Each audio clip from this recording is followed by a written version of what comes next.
തമിഴ്നാട്ടിലെ തിരുനെൽവേലിയിൽ തള്ളിയ ആശുപത്രി മാലിന്യങ്ങൾ തിരിച്ചെടുത്തു കേരളം. ഹരിത ട്രൈബ്യൂണൽ നൽകിയ സമയപരിധി ഇന്ന് അവസാനിക്കാനിരിക്കെയാണ് കേരളത്തിന്റെ തിരക്കിട്ട ഇടപെടൽ. മാലിന്യം തള്ളിയ സംഭവത്തിൽ 2 പേരെ കൂടി തമിഴ്നാട് പോലീസ് തിരുവനന്തപുരത്ത് നിന്ന് കസ്റ്റഡിയിലെടുത്തു. 24 ഇംപാക്ട്.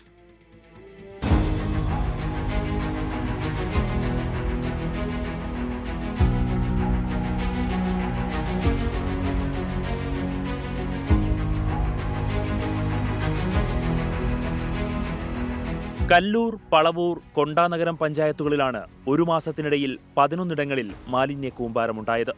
മാലിന്യം സ്വന്തം നിലയിൽ കേരളം മാറ്റണമെന്നായിരുന്നു ഹരിത ട്രിബ്യൂണൽ ഉത്തരവ്. ട്രിബ്യൂണൽ നൽകിയ സമയപരിധി അവസാനിക്കാനിരിക്കെയാണ് ഇന്ന് കേരളത്തിന്റെ ആക്ഷൻ പ്ലാൻ.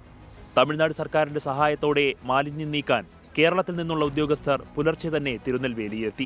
3 ഡിപ്പാർട്ട്മെന്റുകളിൽ നിന്നും, കോർപ്പറേഷനിൽ നിന്നും, പൊല്യൂഷൻ കൺട്രോൾ ബോർഡിൽ നിന്നും, ക്ലീൻ കേരള കമ്പനിയിൽ നിന്നും ഓഫീസേഴ്സ് ഉണ്ട്. അതുകൂടാതെ ഞങ്ങൾ സൂപ്പർവൈസ് ചെയ്യാനായിട്ടാണ് മാഡം കൂടിയുള്ളത്. ഇവിടുന്ന് തമിഴ്നാട് ടീമുമായിട്ട് ജോയിൻ ചെയ്ത് ഞങ്ങൾ ഓരോ ലൊക്കേഷൻസിലേക്കും ഇവിടെ നിന്നും വർക്ക് സ്റ്റാർട്ട് ചെയ്യും. ലൊക്കേഷൻ ഉണ്ട് സാർ, നമുക്ക് 6 ലൊക്കേഷൻ ഇവിടെ നിന്നെടുത്ത് തരംതിരിച്ചതിന് ശേഷം ബാക്കി കാര്യങ്ങൾ സംസ്കരണം അത് കഴിഞ്ഞതിന് ശേഷമായിരിക്കും. കേരളത്തിൽ നിന്നുള്ള 70 അംഗ ഉദ്യോഗസ്ഥ സംഘം 16 ലോറികളുമായി എത്തിയാണ് മാലിന്യം നീക്കം ചെയ്തത്.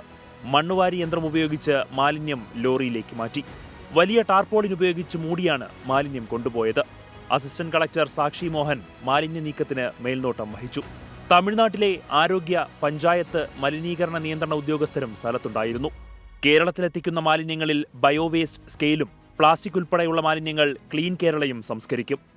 ரொம்ப சந்தோஷமாக தான் இருக்குது. இது இதுமாரி தொடராமல் இருந்தால் நல்லாயிருக்கும். இந்த பிரச்சனை இதேமாதிரி தொடராமல் இருந்தால் நல்லாயிருக்கும். விளைய வச்சு வாழைக்காய், காய்கறி எல்லாம் நாங்கள் உங்களுக்கு கொடுக்குறோம். எங்களுக்கு இது இந்த மாதிரி குப்பைகளை நீங்கள் கொடுக்காம இருந்தால் உங்களுக்கு தரமானது எல்லாம் வந்துக்கிட்டே இருக்கும். മാലിന്യം നീക്കം ചെയ്തത് ചീഫ് സെക്രട്ടറി ഹരിത ട്രിബ്യൂണലിനെയും അറിയിക്കും.